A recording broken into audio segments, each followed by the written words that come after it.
Buenas tardes a todos. Muchas gracias por su asistencia, tanto físicamente en el salón de actos como por vía internet. Y antes de comenzar, vamos a guardar un minuto de silencio por el fallecimiento de nuestro compañero Elías Fernando Rodríguez Ferri, que falleció ayer de una larga enfermedad y bastante penosa.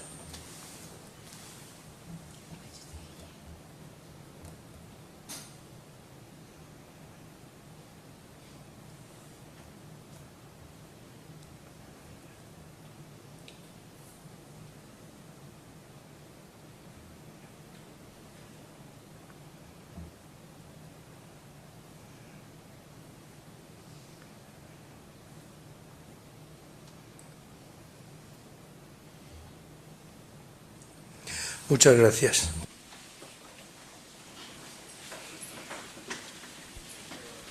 Bien, hoy tenemos la conferencia de nuestro compañero, el doctor Carmelo Víctor García Romero, que nos va a informar sobre contribución antropológica al conocimiento medioambiental, ganadero y gastronómico del altiplano granadino, Andalucía, España.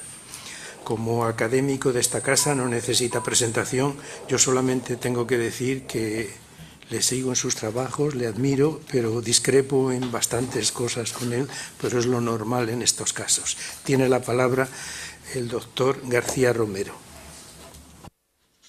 Bueno, pues muchas gracias, aunque me voy a levantar la atril, pero bueno, pues buenas tardes.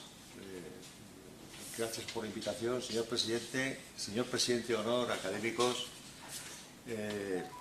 autoridades también enganchadas probablemente por vía telemática de la Asociación Católica de Propagandistas, rector de la Universidad Herrera Oria de Moncada, Valencia, y otros amigos familiares y familiares. Bueno, en este caso les voy a hablar de un estudio que hicimos en relación con la Asociación Católica de Propagandistas sobre el camino espiritual del sur, y creí conveniente pues no cansar tanto a la academia con las cuestiones de ganadería ecológica y manejos holísticos y terapias naturales o fitoterapia o homeopatía, ¿no?, que enfadan muchas veces a muchos académicos, y traerles pues una pequeña información de esa zona que converge entre lo que es Guadix y Caravaca de la Cruz, que es esa zona tan bonita que es el altiplano granadino. Y por eso estoy aquí. He querido contribuir, porque siempre es contribuir a estas cuestiones, y sobre todo porque hay un aspecto importante en este estudio que es el medio ambiente, y yo creo que los veterinarios, desde el punto de vista de la salud, tenemos que estar muy al pie de cañón en este tema, porque bueno, muchas de las zoonosis que hay en salud animal y en salud humana estamos viendo que salen del medio ambiente, y de ese concepto integral de la salud el veterinario es fundamental. Si me van a permitir, me voy al atril, que podré pasar mucho mejor las diapositivas.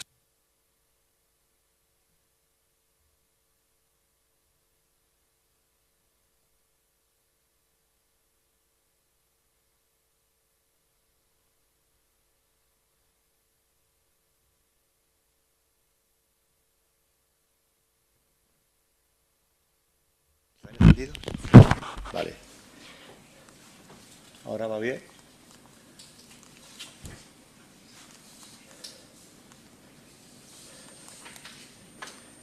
Bueno, el título ya lo ha dicho el señor presidente. Es una contribución antropológica sencilla a ese conocimiento medioambiental y ganadero, incluso gastronómico, ¿no? Acabaremos un poco con la gastronomía, porque es un territorio muy peculiar, ¿no?, que tiene prácticamente de todo. Desde el punto de vista de la introducción al estudio, bueno, el altiplano granadino, ya les dije que está, luego veremos un esquema, está entre lo que es Guadix y Caravaca de la Cruz, que ya pertenece concretamente a la región de Murcia. Es un territorio que abarca varias comarcas, pero las comarcas que vamos a ver un poco más son las comarcas de Baza y Guadix. Y si tuviera que sobresalir algunas cuestiones importantes de este territorio, diría, por ejemplo, la importancia del geoparque, que fue declarado por la UNESCO en el 2020, incluso creo que en el 2024 fue ratificado, y un importante enclave que es el balneario de Alicún, que también haremos una especial referencia. Se trata de un enclave, el altiplano granadino, pues de un alto interés geológico, biológico, diría que biótico, y he querido también, aprovechando los estudios que en su tiempo realizó López Neira en esa provincia, ¿no?, y fuera de esa provincia, y los trabajos que tiene la Facultad Veterinaria de Andalucía en relación con esos aspectos, sacar algunas conclusiones en relación con las mismas. Hay que decir también, hay algunos lugares, por ejemplo, dentro de estos parques naturales, como es Huéscar, la Sierra de la Sagra, que está en proceso de consolidación de parque natural. He puesto ahí, sería el 25 parque natural de lo que es que tiene Andalucía. Bueno, este es un pequeño esquema del Camino Espiritual del Sur, que está perfectamente consolidado, y está consolidado porque hace 3 años se firmó por las diócesis de Guadix y de Cartagena, con la firma de todos los alcaldes, cosa que es difícil, que integran este Camino Espiritual del Sur. Se firmó un documento de compromiso, no es el Camino de Santiago, pero tiene mucha antigüedad, y lo que se quiere concretamente es revivir este Camino Espiritual del Sur, con el gran apoyo, gracias y a la iniciativa de lo que es la Asociación Católica de Propagandistas, y se inicia concretamente en Guadix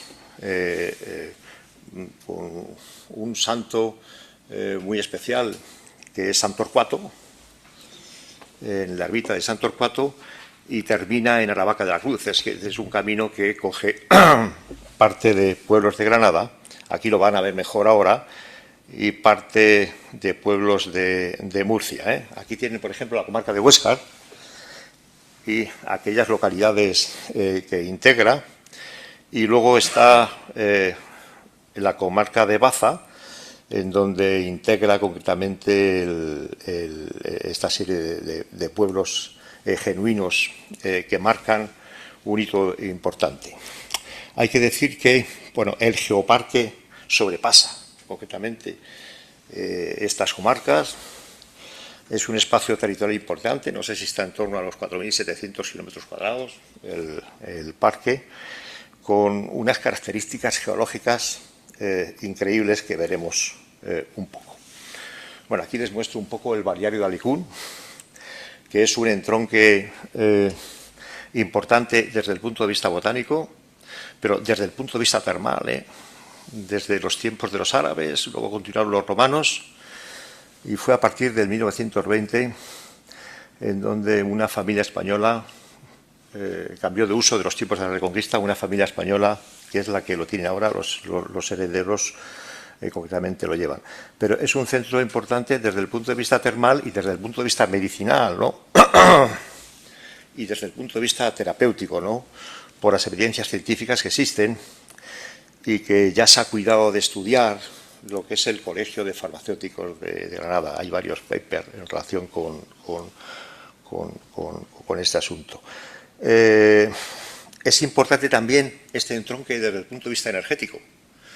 Es decir, que es un buen sitio para hacer prácticas de zahorías, en este sitio, siempre que tengas, obviamente, una sensibilidad energética. Y hay mucha gente que va allí no solamente de vacaciones, sino porque tiene enfermedades o de patologías respiratorias o patologías dérmicas, patologías digestivas. Es muy concurrido. ¿Qué destacar concretamente del balneario? Bueno, pues el acueducto natural. Ese acueducto natural que se ha ido forjando a lo largo de los siglos como consecuencia de la sedimentación, y es realmente un acueducto precioso, ¿no? que tiene por aquí, que marca, ¿no? Y otro sitio que es impresionante geológicamente es el Geoparque, que realmente el Geoparque, desde los tiempos del Cuaternario, bueno, tengo que decir, hay una cosa curiosa, es decir, aquí jamás estuvo el mar en este espacio, y hay unos registros de fósiles de vertebrados impresionantes, ¿no? Es decir, que nunca estuvo el mar, los ríos concretamente fluían hacia una laguna, bueno, son terrenos kársticos, en resumidas cuentas, son terrenos desérticos, muy erosionados, que cuando vas por ellos, si es que puedes ir, están llenos de cárcavas, hondaduras, barrancos, lo que llaman los lands, ¿no? Es decir, que serie concretamente de oquedades con un paisaje muy desértico y que advierte, por ejemplo, un cultivo herbáceo que son las esparteras. Hubo tiempo en donde mucha de la industria de este territorio era a través del esparto, de las industrias de espartera.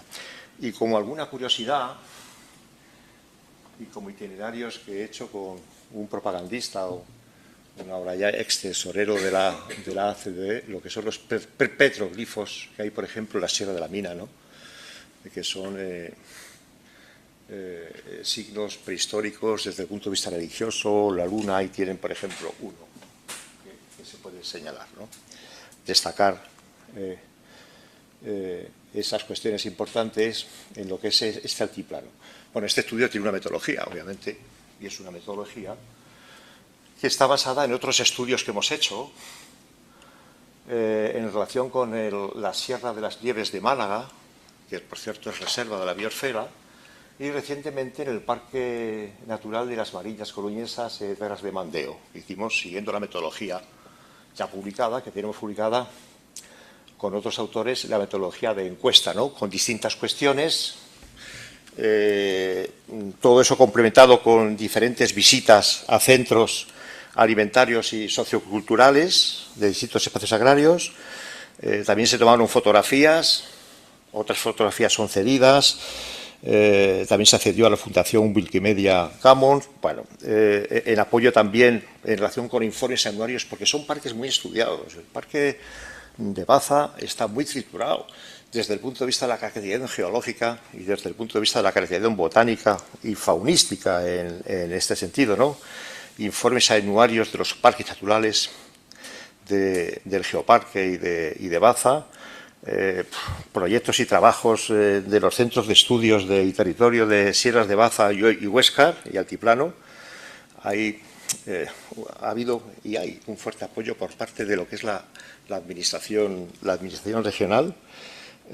Bueno, también se accedió como información documental complementaria a plataformas digitales, y luego se han manejado, obviamente, publicaciones técnicas propias de experiencia en los parques naturales que he reseñado y publicaciones científicas, fundamentalmente desde el punto de vista de la epidemiología en la zona de Granada, que ha realizado bajo tesis doctorales lo que es la Facultad Veterinaria de Córdoba. Esa ha sido la metodología del estudio. Por hacer una cosa completa y por tener una idea, ¿no? Porque quién sabe si mañana o pasado mañana pues vamos y visitamos concretamente la zona, ¿no?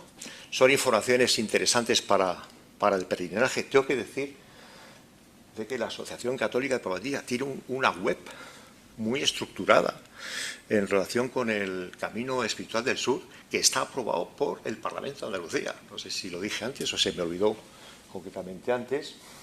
Y es bueno conocer en esos territorios todo lo que uno te puedes encontrar en el camino, ¿no? En resumen, pues es un clima duro, seco, sinceramente, muy continental, en donde hay diferencia de estaciones, con temperaturas medias que oscilan entre 11 y 14 grados, mucho más frías en la sierra, por ejemplo, Sierra de la Sagra, por ejemplo, en Huéscar. Los inviernos son fríos, que llegan a 0 grados. Ahora veremos los climatogramas, ¿no?, que les he traído, inviernos fríos y veranos muy calurosos, con precipitaciones que oscilan entre 300 y 500 milímetros, pero en sitios, por ejemplo, como la Sierra de Castril, con precipitaciones que pueden ser equiparables al lugar que más llueve de España, que no es Galicia o Coruña, sino que es, en ese sentido, Gran Zarema. Claro, esta climatología, de forma global, pues forja mucho lo que es la agricultura, forja mucho la ganadería y forja mucho lo que es la gastronomía que tiene este territorio. Bueno, aquí les he traído unos climatogramas que he realizado sobre Baza, Granada, para que vean cómo funcionan, bueno, un poco temperaturas máximas, temperaturas, aquí las mínimas no bajan, a -1, -2 es difícil, únicamente temperaturas medias, las precipitaciones cómo van, y pues también puse otra variable que es en relación con el viento, ¿no? No es una zona muy ventosa, si lo comparo, por ejemplo, con Lanzarote, ¿no?, en ese sentido. Esos son los valores climáticos que hay, que proporcionó el Instituto de Meteorología, el MEC, y el climatograma, por ejemplo, de Huesca, ¿no?, con variaciones parecidas. Y en esta contribución un poco antropológica, bueno, ¿cuáles son los recursos agrarios que tenemos allí, de alguna forma? Bueno, pues los recursos agrarios, desde el punto de vista de la agricultura, pues es una agricultura, porque, bueno, el enclave, justamente, lo fomenta, es una agricultura muy tradicional, mejorada, diría yo, con una economía familiar que en estos tiempos se agradece, aunque el autoconsumo ya se va dejando atrás en este sentido, fundamentalmente de cultivos herbáceos y leñosos. Bueno, en secano tenemos unos cultivos estrella, ¿no?, que es el cultivo de olivar y un magnífico aceite de oliva virgen. En esas zonas, el almendro es un cultivo bastante frecuente, la viña, el pistacho es un cultivo alternativo que se está regando allí. Bueno, no hay mucha superficie, pero poco a poco se va regando. Hay cultivos de cereales, hay legumbres, hay muy buenos garbanzos en ese sentido, y otras legumbres. Hay también zonas de huerta natural, pero también se van implantando, como no, todo llega, lo que son los regadíos. Es rica esta zona desde el punto de vista de lo que son los frutales, y esto todo tiene una gran importancia desde el punto de vista de la economía de lo que es el territorio, ¿no? Bueno, las almazaras concretamente están sometidas y protegidas, como están casi todos los aceites, por una DO, Montes de Granada. Desde el punto de vista de las bodegas, vitivinícolas, lagares, que llaman allí, bueno, hay campos excelentes, no solamente con las variedades tradicionales, que ya se nos van perdiendo. Por ejemplo, una variedad, aunque también hay aceitunas, es la variedad Bordal, por ejemplo, tradicional, de vinos blancos, que como característica tienen que son muy resistentes a la sequía y tienen una buena productividad, a pesar de que no lleva mucho. Son tintos muy equilibrados, no son tintos fuertes. Luego se han introducido, hubo una época aquí en España, también en Castilla-La Mancha, que hubo unas reconversiones del viñedo y se metieron una serie de variedades que todos conocemos, como es la Garnacha, Syrah, Merlot, Cabernet Sauvignon, etcétera, etcétera. Tiene una buena variedad de viñes para vinos blancos y algunos moscateles importante. Lo que son las de variedades blancas, bueno, tiene un espectro importante, pero solamente de viña calculamos que hay entre 450 y 470 hectáreas de viña. Es decir, uno de los problemas que tiene el sector allí es que es un sector muy atomizado. Bueno, ahora veremos. Es un sector muy atomizado, es un sector que a lo mejor puede haber parcelas, por SIGPAC, a lo mejor puede haber 1000 productores con 1000 parcelas que no pasan de 300 metros cuadrados, 0,3 hectáreas, y que yo haya visto consolidadas puede haber entre 10 y 12 bodegas vitivinícolas que están comercializando, ¿no? Pero también es normal por el tipo de territorio que allí existe. Bueno, les he puesto un refrán que allí les gusta mucho decir, ¿no? Que el vino agrada y el agua enfada. y en invierno no hay mal abrigo con una copa de buen vino, ¿no? Es decir, a veces tenemos escasa agua, pero tenemos mucho vino, ¿no? Y vino de buena calidad en muchas partes de España. Es una zona eminentemente ganadera, también, es curioso, es la zona y el territorio, que luego lo veremos, del ovino segureño, y hay unos pastizales polifíticos y un material mediterráneo dentro de lo que es el monte mediterráneo rico, aprovechado en parte por la ganadería, porque falta ganadería extensiva en ese sentido. Hay abundantes esparteras, y ya dije que hay alguna industria de esparto, pero que antes las industrias de esparto eran mucho más abundantes en ese sentido. Y hay una producción ecológica. Bueno, saben que Andalucía es la comunidad de España en donde existen los mayores valores de producción ecológica, tanto en lo que es agricultura ecológica como en ganadería ecológica, en producción primaria y en comercialización. Y hay una buena parte que soporta lo que es el altiplano granadino, ¿no? En este sentido, una producción que cada vez es más asequible para los consumidores. Yo me acuerdo hace 20 años que me decían, no, es que la producción ecológica es para ricos. No, ahora se está haciendo producción ecológica para que la mayor parte de la sociedad pueda acceder. No he visto productos habituales que haya una diferencia porcentual de más del 20%. Depende también de los productos, ¿no? No es igual que la carne de algún ecológico o vino ecológico que lo que es el huevo ecológico. Bueno, les he sacado aquí algunas fotografías de lo que son esparteras, cultivos, pequeñas parcelas, cultivos de cereal. Ve lo que le decía de la viña, pequeñas parcelas de viña. Hay desde el punto de vista de atomización del subsector vitivinícola, y luego plantaciones de almendro, de secano, pero muchas con apoyo de riego por goteo, por supuesto, en este sentido, ¿no? Desde el punto de vista de los recursos agrarios, de la ganadería, pues bueno, aquí hay una actividad que es primaria, fundamental, que es la cría extensiva de lo que es el ovino segureño, que aprovecha todos los recursos naturales que allí existen. Incluso hay toda una gastronomía alrededor del ovino segureño. Incluso hay, debe ser importante, cuando hay un gran centro del ovino segureño en Huesca, en ese sentido. Hay ferias de ganado del ovino segureño, por ejemplo, como en Puebla de Don Fadrique. Es importante. Otro tipo de crías, luego le tengo ahí un cuadro para ponderar un poco en los censos el peso que tiene la producción ovina con otro tipo de producciones. Está la cría avícola, por ejemplo, de pollos de engorne.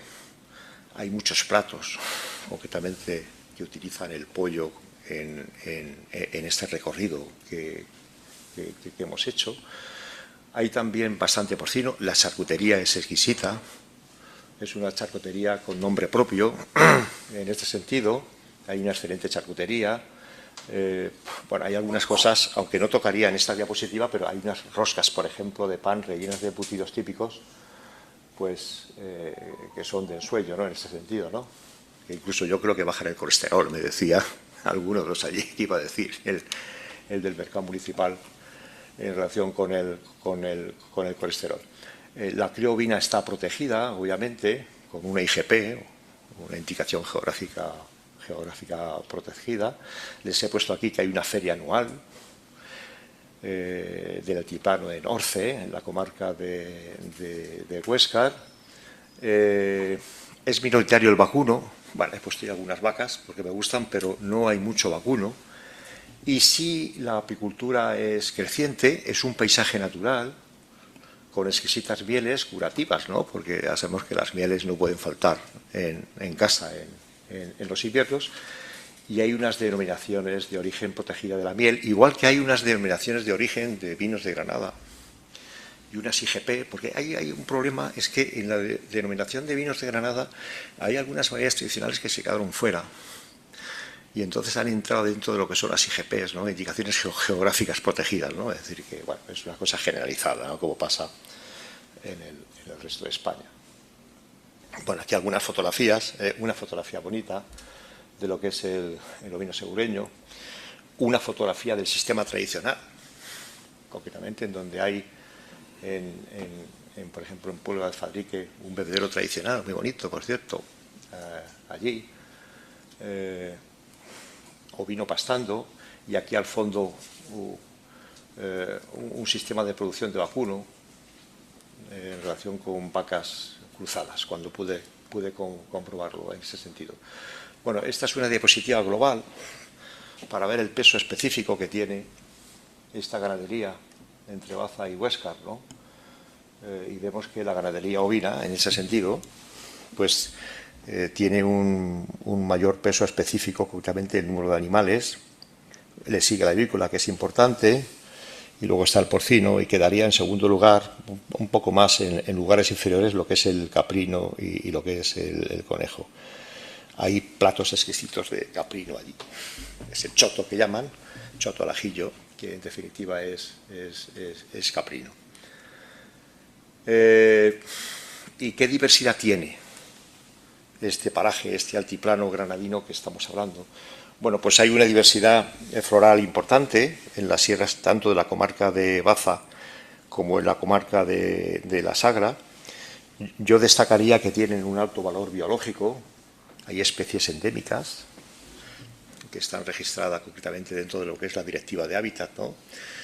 Incluso hay algunas especies, por ejemplo, que están asociadas, por ejemplo, a ciertos insectos. Hay insectos únicos, como la mariposa amarilla de Baza, que está unida a una planta. Es decir, quiere decir que si la planta desapareciese, desaparecería también ese endemismo, en ese sentido.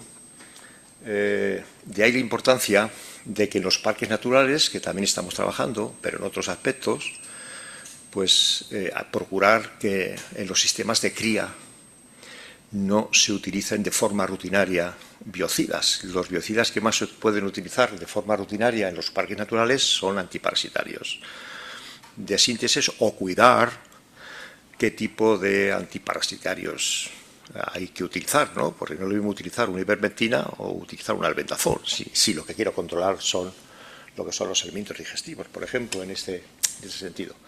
Y luego decir, por ejemplo, la Sierra de la Sagra, bueno, que próximamente lo veremos como parque natural, porque yo que lo he recorrido merece la pena ser parque natural, aunque hay que decir que algunos propietarios están un poco enfadados porque el ser parque natural o ser natura tienes ciertos requerimientos, ciertas exigencias, ciertas cosas, obviamente, que no puedes hacer en estos temas, pero ahí tenemos lo que es la Sierra de la Sagra, que sinceramente cuando uno ve la Sierra de la Sagra, yo no me lo creía, por la noche y con luna, ¿no? Pues parece un monte mágico, ¿no? En relación con este tema. Destacan aquí en la Sierra de la Sagra porque son materiales calcáreos, son kársticos en definitiva, y hay tantas oquedades que hablaba antes. Destacan los canchales de la Sagra, fruto de los materiales que tiene, calcio, calcáreos y tal, en donde lleva asociada numerosa flora endémica singular. Bueno, y no veremos en bien lo que es la riqueza faunística que tienen estas zonas, ¿no? Bueno, es una zona de monte mediterráneo, en ese sentido. Ahí les presento al fondo la Sierra de la Sagra, que realmente es un monumento natural importante, y bueno, le diría que es un monte mediterráneo con quercinias, con ciertos árboles, sabinas que tienen cierto interés biológico. Ahí quiero ver un espino, sí, un espino albar, también lo que es a la derecha. Desde el punto de vista de la diversidad biológica de flora, en lo que es Baza, pues bueno, hay numerosas especies. Tampoco yo no quiero ser cansino, ¿no? Pero hay algunas plantas. Hay una cosa que me fue curiosa en este tema, y realmente uno comprendí por qué es el camino espiritual del sur. Es que muchas plantas endémicas tienen nombres religiosos, y alguien se las ha puesto. No creo que se las hayan puesto ni en el siglo XXI. Bueno, aunque hay algunos endemismos que se han descubierto recientemente, pero de los que hablo, y es una cosa curiosa, ¿no? Por ejemplo, aquí tenemos una planta que es la flor del recuerdo, ¿no? Hay otras plantas, por ejemplo, que están aquí, todos esos endemismos. La segunda planta que aparece ahí, lo que es rudilla, bueno, las tenemos todas en lo que es el balneario de Alicum, que tiene una gran importancia botánica, ¿no? en este hábitat, y he dicho que todas estaban incluidas en las directivas de hábitat, ¿no? Hay algunas plantas curiosas, o a mí me ha sido curiosa, como una planta que tiene cabeza de mosca pelosa, realmente tiene cabeza de mosca, la famosa amapola. Y luego, estos son territorios, y lo he puesto en baza, pero podría ser horizontal también, que tienen una gran riqueza de plantas medicinales. Y en ese sentido hay que decir, aunque dentro del altiplano granadino he dejado a Guadix fuera, hay un gran centro etnobotánico, medicinal, que gestiona la Iglesia. Por cierto, es importante la Iglesia en muchos de los recursos fitobiológicos, geológicos, marinos, en ese sentido. Y hay una gran riqueza de flora medicinal. Bueno, pues, tenemos romero, tenemos incluso una flora medicinal que se utiliza en los platos culinarios, ¿no? Por ejemplo, me recuerda, por ejemplo, el tomillo salsero, además de ese, ¿no? Pero bueno, tenemos algunas plantas curativas importantes. Por ejemplo, las artemisas. Las artemisas son plantas antiparasitarias, incluso que tienen cierta actividad, por ejemplo, sobre ciertas protozoasis, ¿no? Lo que es, por ejemplo, el romero, que es una planta que sirve para muchas cosas, aunque el uso tradicional es para traumatismos, que todos conocemos, pero también sirve para solucionar problemas digestivos. Tenemos las ajedeas, la brionia, una planta concretamente que se utiliza mucho en remedios homeopáticos para procesos respiratorios, para curar procesos respiratorios. Estamos hablando de fitoterapia, no hablando de procesos respiratorios.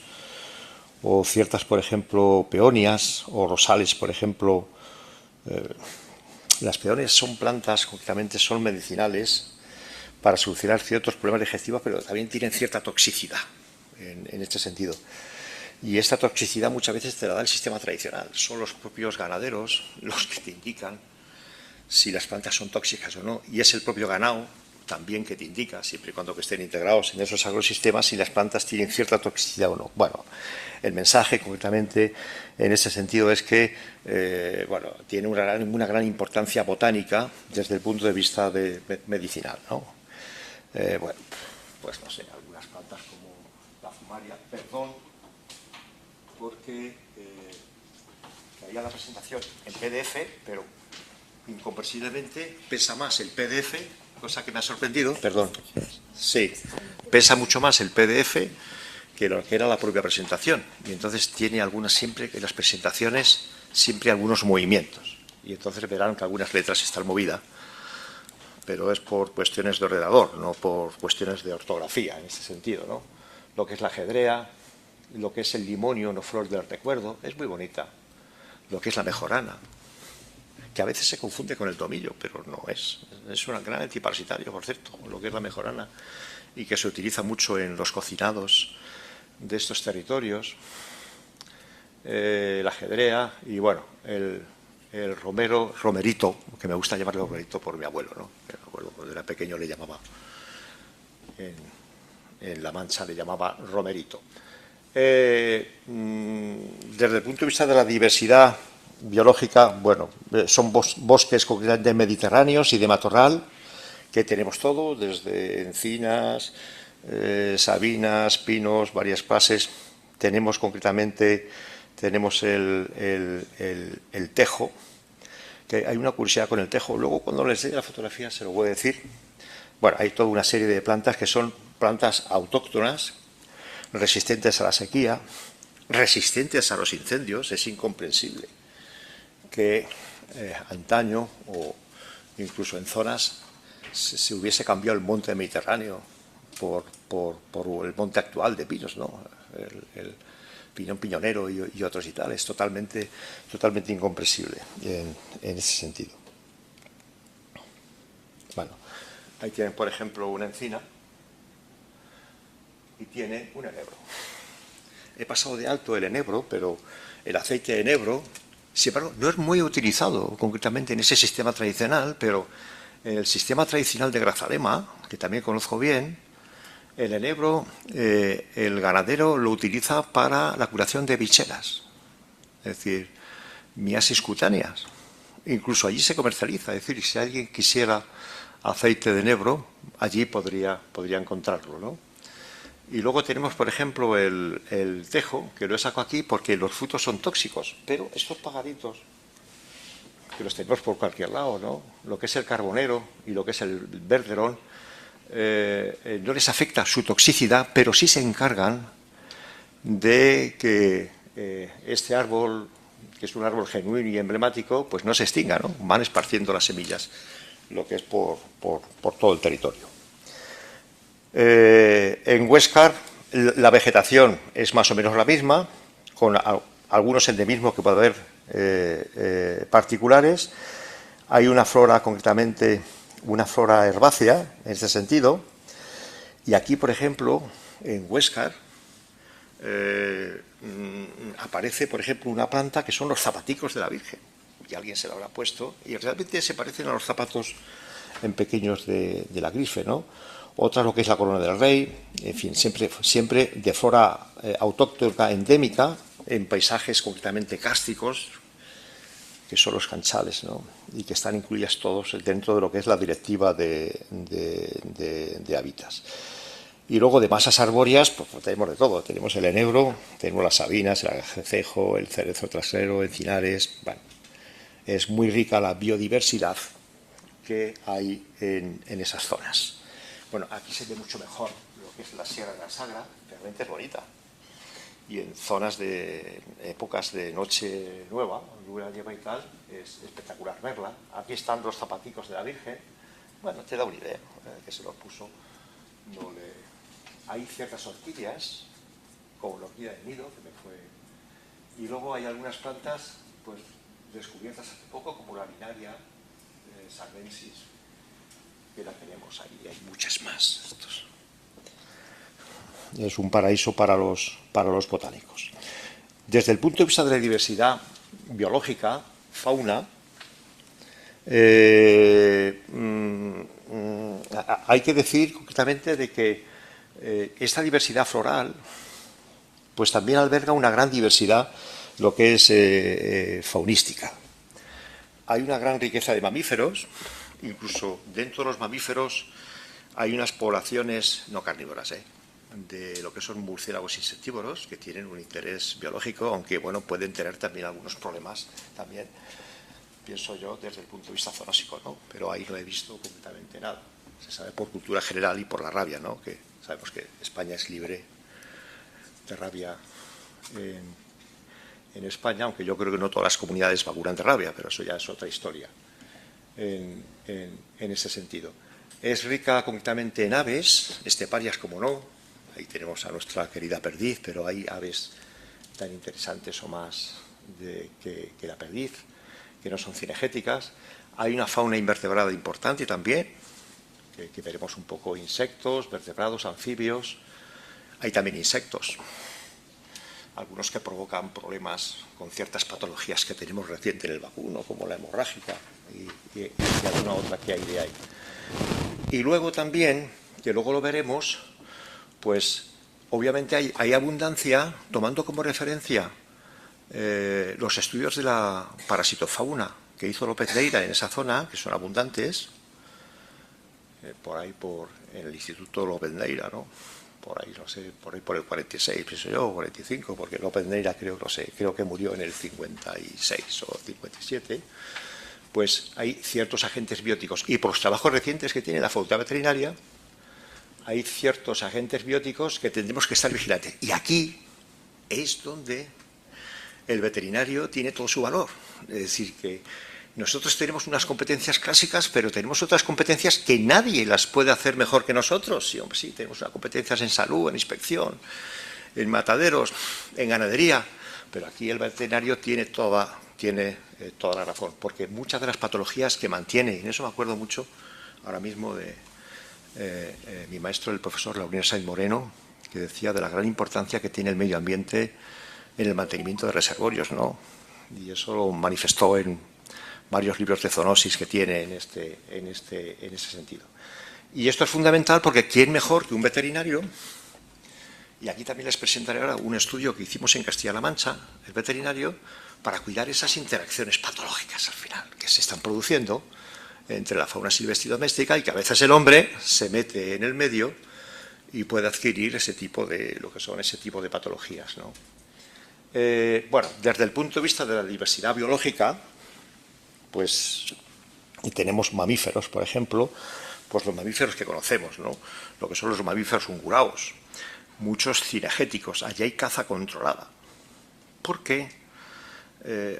Aunque sea parque natural. ¿Por qué caza controlada? Porque uno de los problemas mayores que tenemos, si no hubiese caza controlada, son las altas densidades poblacionales y su relación con las patologías zoonóticas. Es decir, que muchos de los problemas de tuberculosis que tenemos y que hay en el vacuno, el ganadero que sufre eso en los agroecosistemas, viene a través del jabalí. Y es que, oiga, no se pueden tener poblaciones de jabalí de 70, 80 jabalíes por kilómetro cuadrado.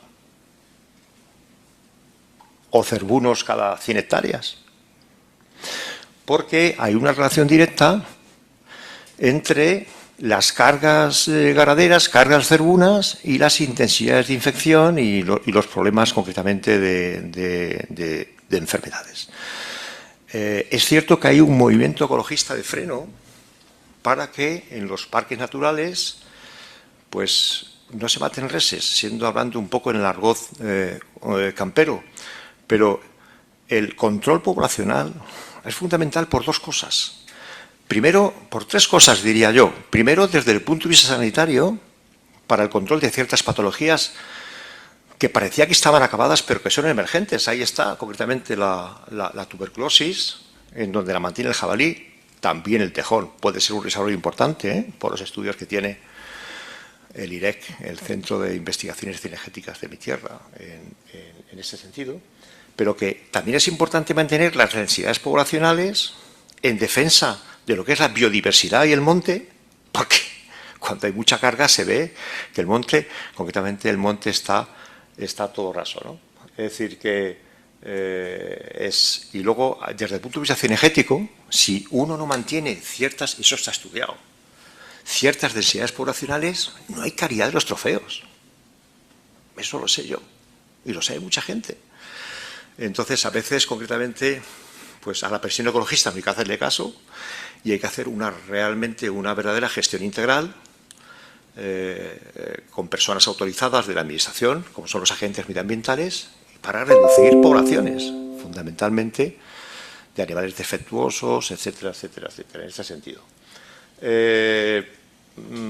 Bueno, hay una población importante de murciélagos, pero tranquilos, por ahí se ven, sobre todo por la noche.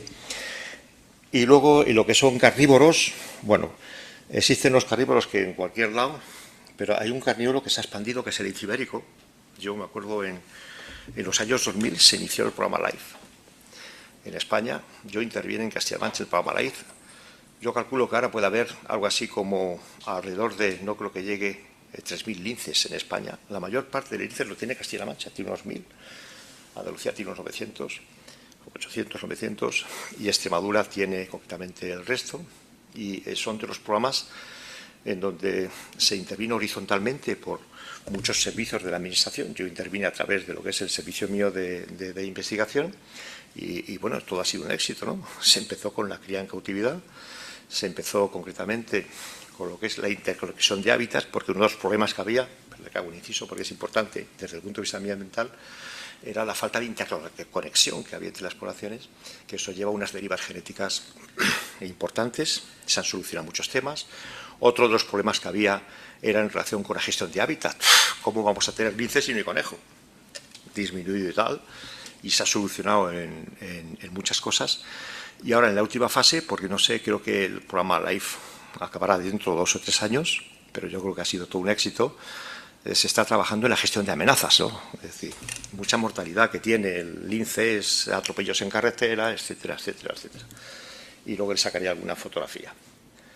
Bueno, nuestra cabra estrella, la cabra montés, pero con unos problemas de sarna sarcóptica importantes.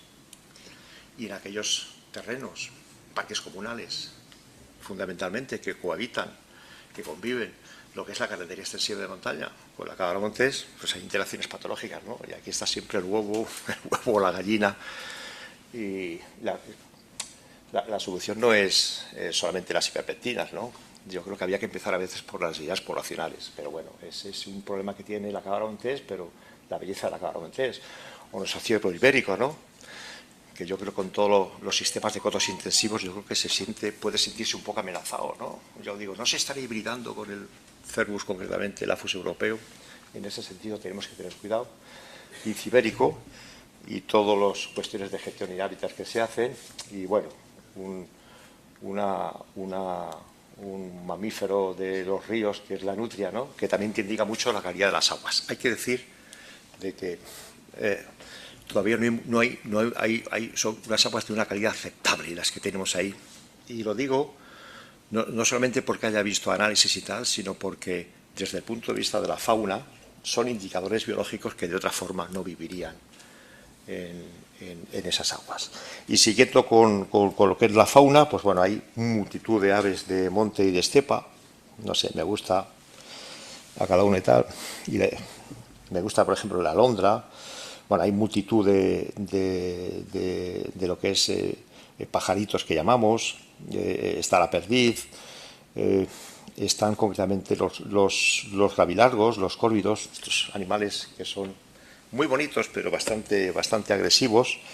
Tenemos los abejarrucos, que saben que se alimentan de abejas, pero también se alimentan de abejas africanas, porque tenemos un problema también.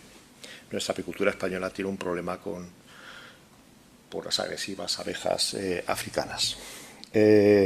Y después tenemos una biodiversidad de rapaces importantes, de águilas, de acotán, que no les quiero, bueno, que son importantes, ¿no?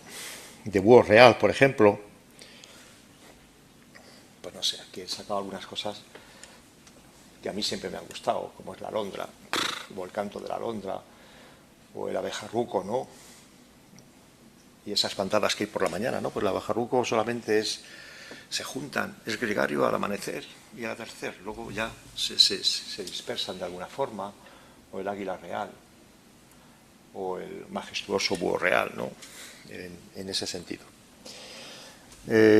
Bueno, desde el punto de vista de, por ejemplo, reptiles, pues aquí, por ejemplo, vemos, bueno, hay distintos tipos de culebra que sin peligrosidad, pero tenemos, por ejemplo, también algunos como la salamanquesa o ciertos galápagos que nos indican también la calidad del ecosistema. Es decir, sí, estos no los tenemos en el Guadiana, en mi tierra, sinceramente, en donde realmente, siento decirlo, es una verdadera cloaca, ¿no? Lo que tenemos ahí, ¿no? O la lagartija valverde, por ejemplo. Luego tenemos, aunque están cambiados los nombres, se han movido con esto del pol y tal, tenemos algunos pajarillos, por ejemplo, de riberas de río, como son los martines pescadores, las cigüeñas, las carzas, el zampullín chico, las gallinetas pollas de agua. Bueno, pues aquí un poquito lo que es el martín pescador, el galápago y el zampullín, que es un patito muy simpático en este sentido. Prácticamente alrededor de muchos reptiles que han desaparecido, que son en expresa, han desaparecido concretamente muchos. Es decir, si no hay culebras, si no tenemos reptiles, ¿cómo vamos a tener erizos? ¿O cómo vamos a tener, por ejemplo, ciertas rapaces, ¿no? Es decir, que a veces es la importancia de tener los parques naturales y saberlos gestionar y cuidar. Ya sé que a veces son incómodos y cuando los sufrimos, pero que no son incompatibles con la cría o con el pastoreo de la ganadería. En ese sentido, siempre y cuando se cumplan con ciertos requisitos.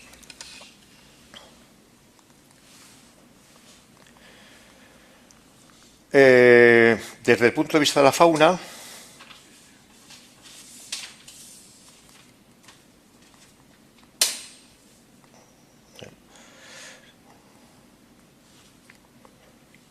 bueno, lo que es, por ejemplo, los anfibios también son importantes en ese sentido, que también te dan las diferentes especies de ranas y sapos una idea de la calidad de las aguas. También importantes los arácnidos y díptidos, vectores de algunas patologías parasitarias, ¿no? Son los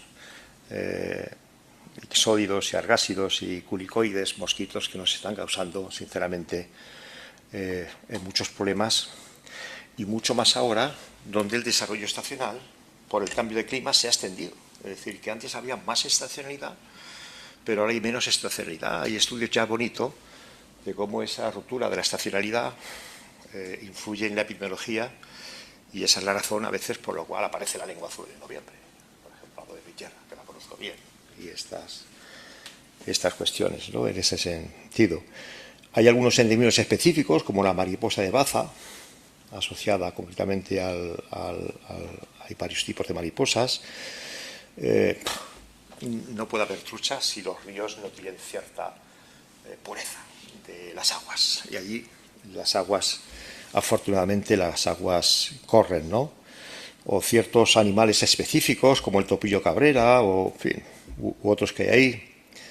El cangrejo europeo, porque el autóctono, el rojo, no lo tenemos, pero sí el europeo, en ese sentido. Bueno, pues ahí tienen, por ejemplo, a la mariposa. Bueno, he sacado el escorpión porque una cuestión fundamental en los recorridos, si visitamos, ¿no? Bueno, todos lo sabemos, pero hay gente que no lo sabe. Es que hay que llevar buenas botas y las piedras hay que levantarlas con el pie, porque hay bastante escorpión amarillo, ¿no? Bueno, la singularidad, por ejemplo, del topillo de Ribera, o de concretamente el eruca, que es un sapín que tenemos por ahí. Pero hay también, en base a los estudios, he querido colocar alguna diapositiva en relación con la microbiota que pueda haber zoonósica en esos espacios naturales. Pero no por criterio mío propio, sino en base a los estudios que se han hecho y también en base un poco al conocimiento, dijo ya, de los estudios que tenía en estas zonas López Neira, ¿no? Y hay algunas parasitosis, por ejemplo, como es la toxoplasmosis, que se mantiene en la ganadería extensiva. Ahora les enseñaré concretamente un estudio de la provincia de Cuenca que hicimos en los años 90, pero que también, que los predadores definitivos son los felinos, cuidado, que a veces a la gente se le olvida, pero que también está en la ganadería ungulada, rumiantes cinegéticos, lo que es Toxoplasma gondii, y es una patología que es emergente. Yo, por los datos que veo, sinceramente, no vamos a menos, vamos a más en este sentido. Bueno, una patología clásica, que es la hidatidosis, y yo me pregunto, ¿cómo es posible que en este siglo siga habiendo hidatidosis? Es que en el Valle de Alcudia, en mi tierra, sigue habiendo familias que tienen hidatidosis y que están llevando ganado ovinos. Es decir, hay un ciclo ahí perfecto. Pues sí, tienen hidatidosis. Y cuando la cosa se pone fea, tienen que operarse. Con lo fácil que es una prevención de la hidatidosis. Yo en las clases mías de universidad tengo algún estudio de lo que cuesta prevenir un control de hidatidosis al año. Bueno, pongamos como mucho 50 euros, 40, va, creo que me paso. En los perros, a lo que cuesta solucionar una patología, un gasto hospitalario, está entre 30 y 40 mil euros. Pero parece que hemos olvidado ese tema y es una patología emergente. Y es muy sencilla el control, sabemos cómo hacerlo, pero ahí estamos más inquietos por otros problemas menudos que se nos olvidan y que producen problemas de lo que es salud pública. Bueno, otro emergente es la triquinosis. Yo lo veo por los análisis, por los diagnósticos de triquinosis que se hacen en las monterías, en mi tierra, en donde es obligatorio que veterinarios del IREC van y hacen control de tuberculosis, triquinosis, y es emergente. Hay mucha triquinosis en jabalí. Y en lo que no es jabalí también debe haber concretamente triquinosis. Incluso conozco a algún compañero de la zona que por error tiene triquinosis y, bueno, no está muerto, pero va con muletas. Por un error que se produjo, que no viene al caso. Otras patologías, por ejemplo, que también se mantienen en fauna silvestre, como son vulgarmente pilosplasmosis, ¿no? Babesiosis y tileriosis, ¿no? Los problemas de la sarna, que son endémicos.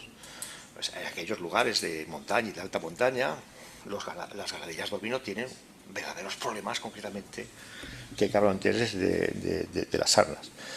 Con un mantenimiento, obviamente, un mantenimiento medioambiental, ¿no? O O los problemas, por ejemplo, de tuberculosis. Hay ganaderos de ovino, por ejemplo, en mi tierra, que están aburridos. Es más, se está produciendo un cambio de tendencia en el sentido de cambiar vacas por ovejas. Porque, quitando la lengua azul, por el momento, son las que tienen menos problemas en ese sentido. Sí, 5 minutos quedan. Muchas gracias por acordar. Bueno, hay una serie de cosas ahí, concretamente. Los virus de las influenza y su versatilidad. Me hizo mucha gracia cuando el profesor Badiola el otro día nos explicaba la versatilidad de estos virus y cómo se pueden recombinar los aviares con... y donde el jabalí, habrá que estar vigilantes qué pasa con el jabalí, ¿no? en ese sentido. Bueno, aquí un poco he colocado los 3 ciclos que tenemos importantes. Aquí les colocaba un estudio que hicimos de una dirección de tesis que hice con un becario predoctoral que teníamos en el laboratorio de parasitología de Toledo, que dirigimos el catedrático Luis León, de la Universidad de Murcia, catedrático de patología infecciosa. Y yo hicimos una serie de seroprevalencias y vimos, bueno, los porcentajes de niveles que había de toxoplasmosis, brucelosis, agalaxia, de otros tipos de virus, IBR, neosporosis, es decir, pero es que ahora cuando uno ve paper o ciertos paper, bueno, en bovino también lo hicimos, las seroprevalencias, bueno, importantes, desde el punto de vista de la toxoplasmosis, o importante de lo que es la diarrea vírica, por ejemplo, en bovino. Eso lo hace en el 91 y eso sigue funcionando, ¿no? En ese sentido.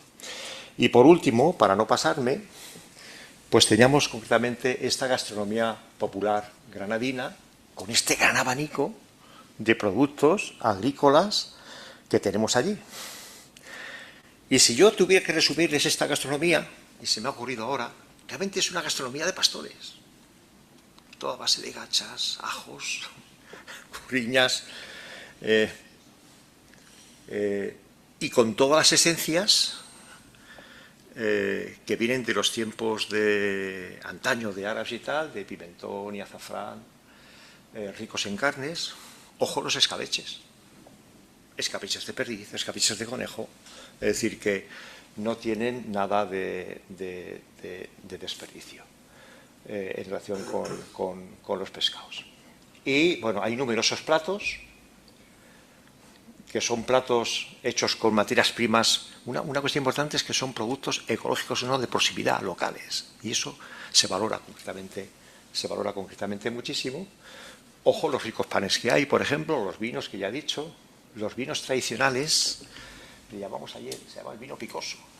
Igual que aquí se llama el vino de pitarra, pues ahí se llama el vino picoso.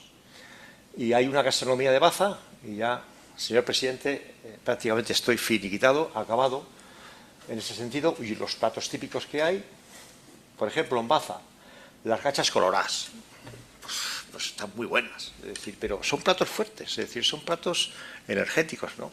En ese sentido, el guiso de curullos de carne, que es de origen morisco, la gurupina con setas y bacalao, que lleva muchas patatas, se utiliza mucho el bacalao, también en La Mancha se utilizaba mucho el bacalao desecado, hay que decir, las famosas harinas, una repostería fantástica, los roscos fritos que tienen fama. Bueno, la fruta es diversa, la que tenemos allí, ¿no?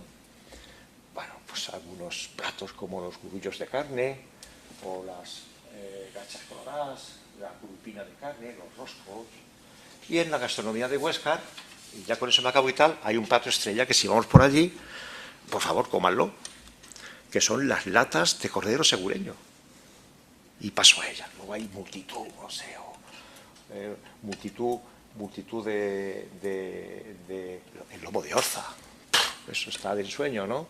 Los embutidos típicos. Y hay ciertas cosas típicas.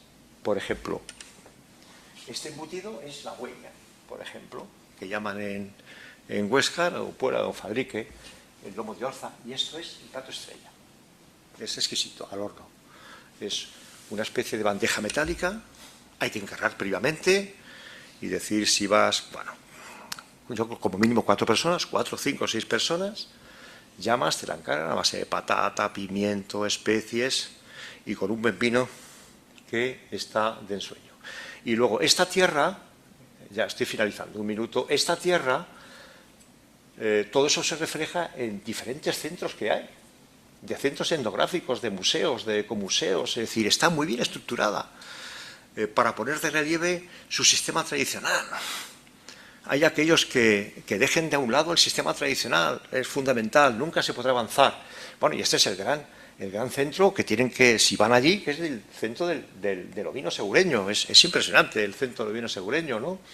Y luego lleno de mercados ecológicos, por ejemplo, pues hay, por ejemplo, hay incluso, y con esto ya he acabado, hay incluso unas jornadas sobre la matanza y el embutido, que se hacen en la Puebla de Fadrique, en ese sentido.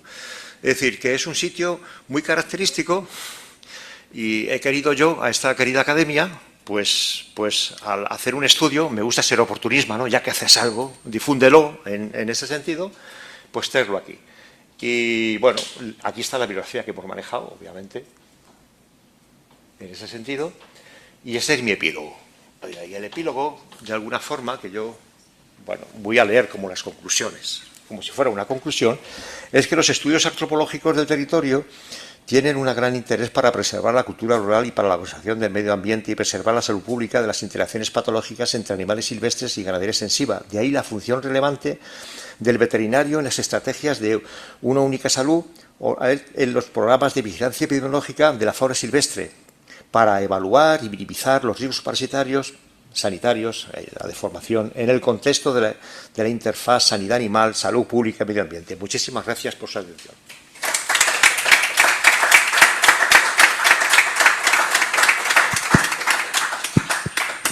Muchas gracias, doctor García Romero. Ahora pasamos al turno de preguntas. Si alguna persona de la sala quiere intervenir, por favor.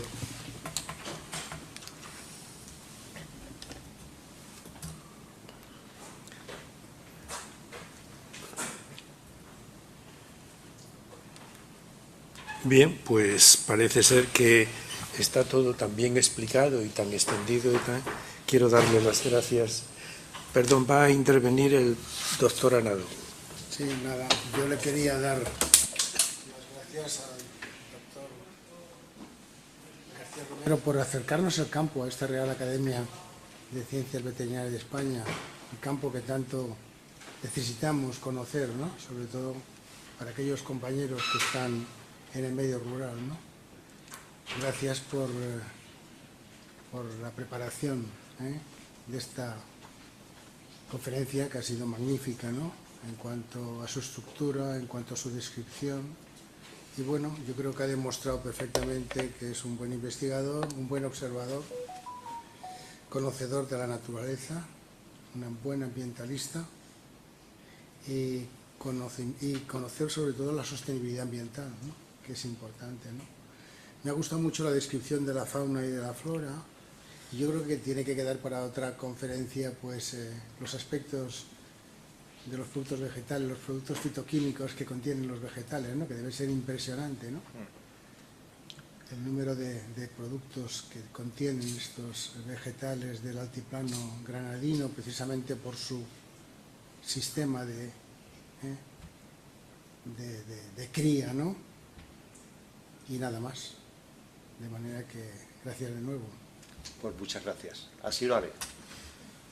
Bien, yo quería continuar diciendo que muchas gracias por su conferencia, muchas gracias por haberse ofrecido a dar esta conferencia, que ha sido muy didáctica y muy amplia y nos ha servido de mucho para podernos, como ha dicho el presidente Anadón, en contacto con la naturaleza, y queremos seguir contando con su participación en esta academia y darle las gracias por su conferencia y a la vez darle este diploma acreditativo de su conferencia de hoy, que dice: la Real Academia de Ciencias Veterinarias de España otorga el presente diploma de reconocimiento al ilustrísimo señor don Carmelo Víctor García Romero por su intervención en la sesión celebrada el día 1 de junio de 2026 con la conferencia titulada contribución antropológica al conocimiento medioambiental, ganadero y gastronómico del altiplano granadino, Andalucía, España. Muchas gracias.